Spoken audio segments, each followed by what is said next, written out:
So, I decided to do my final video for music on the Trinidadian steel pans. So, okay, the definition is a chromatic, pitched percussion instrument made from 55-gallon drums that usually store oil. So the pan is the national instrument of Trinidad and Tobago. It is commonly known as the steel drum, but is correctly called the steel pan since it is part of the idiophone family and is not a drum. In fact, drums refer to the steel drum container from which the pans are made. The pan is struck by a pair of straight sticks tipped with rubber. The size and type of rubber tip is unique to the class of pan being played. Some musicians use 4 pan sticks holding 2 in each hand. The musicians playing the steel pans are known as panists. Okay, so the 2 most important influences were the drumming traditions of both Africa and India.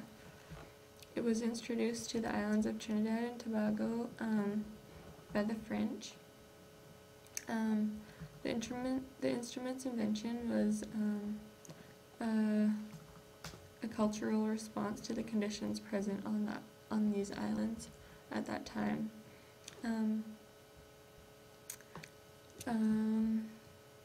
Drumming was used as a form of communication among the enslaved Africans and was subsequently outlawed by the British colonial government in 1783.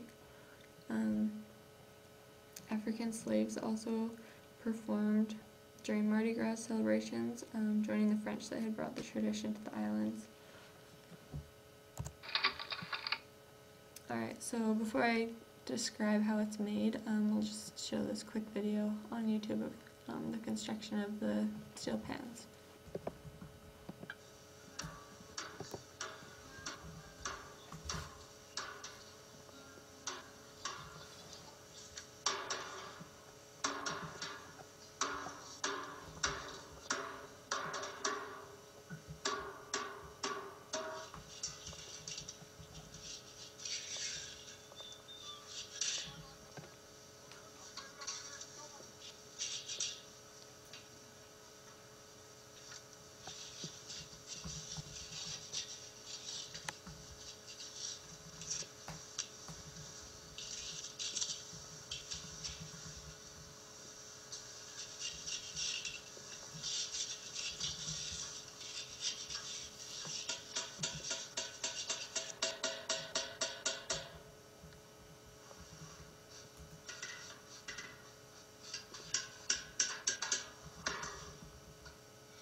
Very similar to that which was invented by who was one of the greatest tuners. He was one of the first, he was one of the pioneers, one of the first men who ever tuned the steel band drum. Now, the first instrument that was made had only 3 notes, but today it has as many as 28 or 32 notes.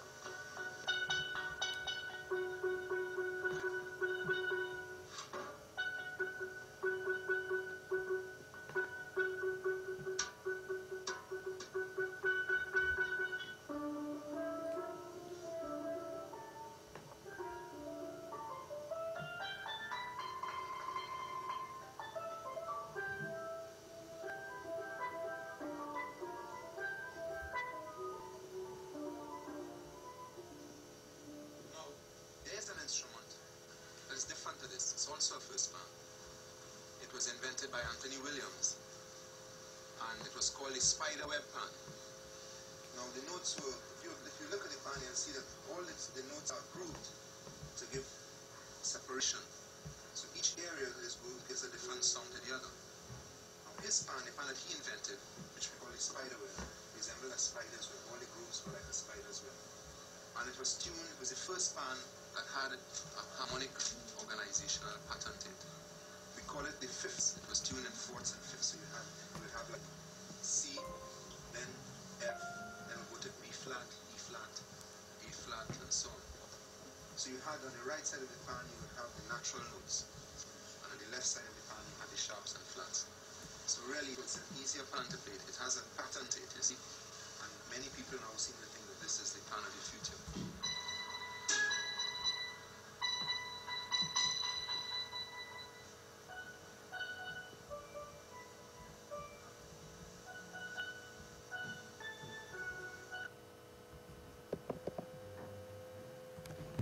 Okay, so that just kind of gave a good idea of how they're made and tuned.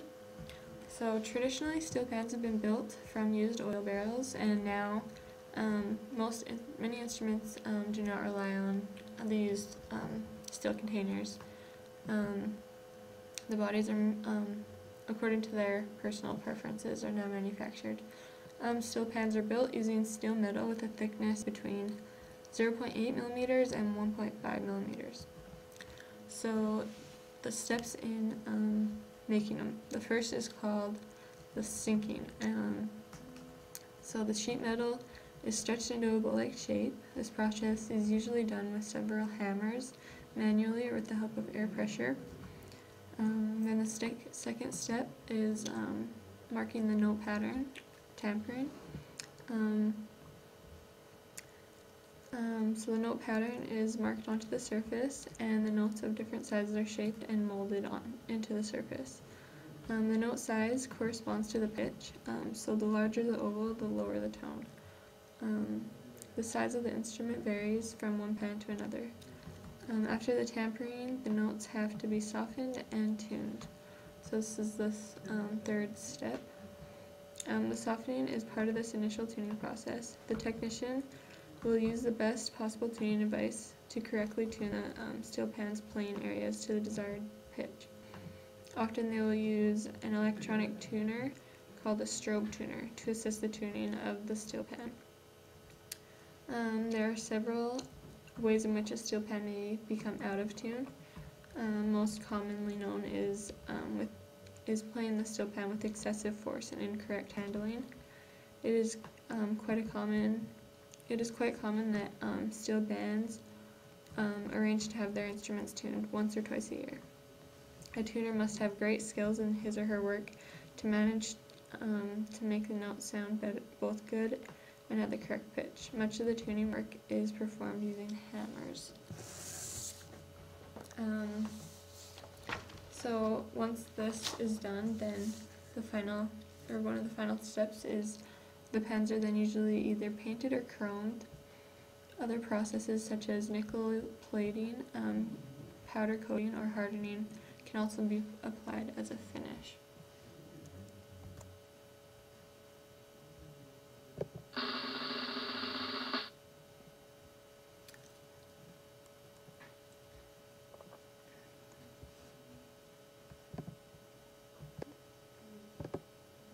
Okay, so here's just a quick video on how,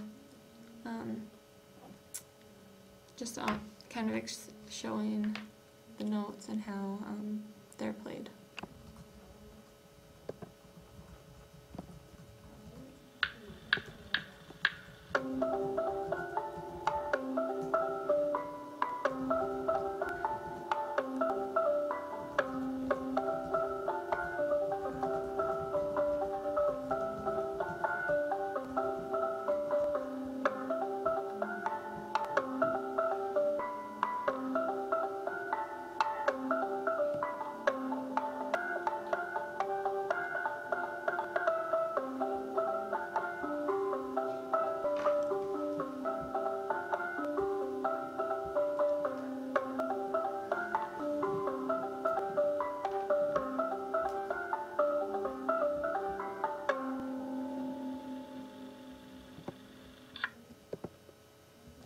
Okay, so that kind of gives you a good idea of how it's played and stuff. Alright, so the evolution of the steel pan, here's just a kind of side note and some extra information, but Anthony Williams designed the fourth and fifths arrangement of notes known as the cycle of fifths, and this has become the standard form of note placement for lead pans. Other important developments, including the tuning of harmonic overtones in individual notes, is also important to know. Okay, Panorama is known as the largest steel pan concert in the world. It's in Trinidad, and yeah, it first came about in the slave years. So, and all right, some more information.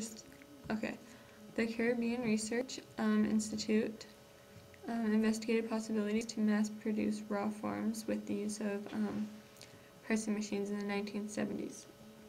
And much of this project took place in Sweden, and at first it was all good, but then there was a lack of money and support by local pan tuners, and so the project was abandoned.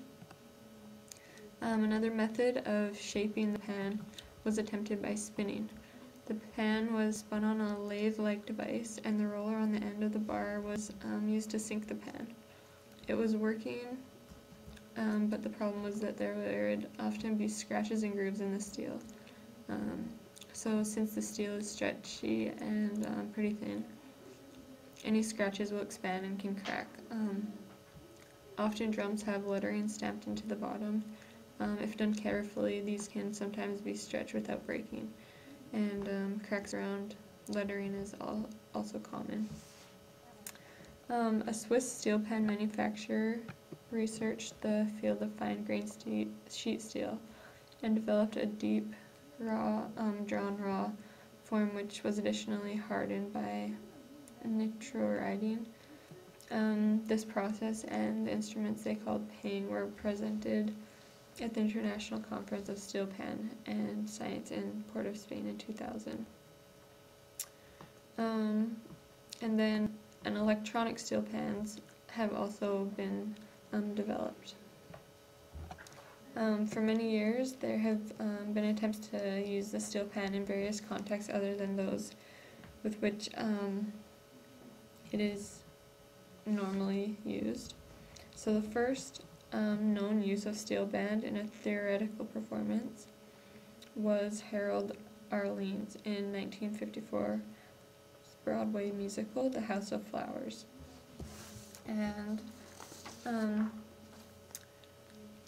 British composer Daphne Orme was the first composer to electronically manipulate the sound of the steel pan after recording a band in 1960. And the first use of pan in the commercial pop record was by the Hollies in 1967 with Carrie Ann. So that's just a little more information, and now I'll just show these YouTube video clips.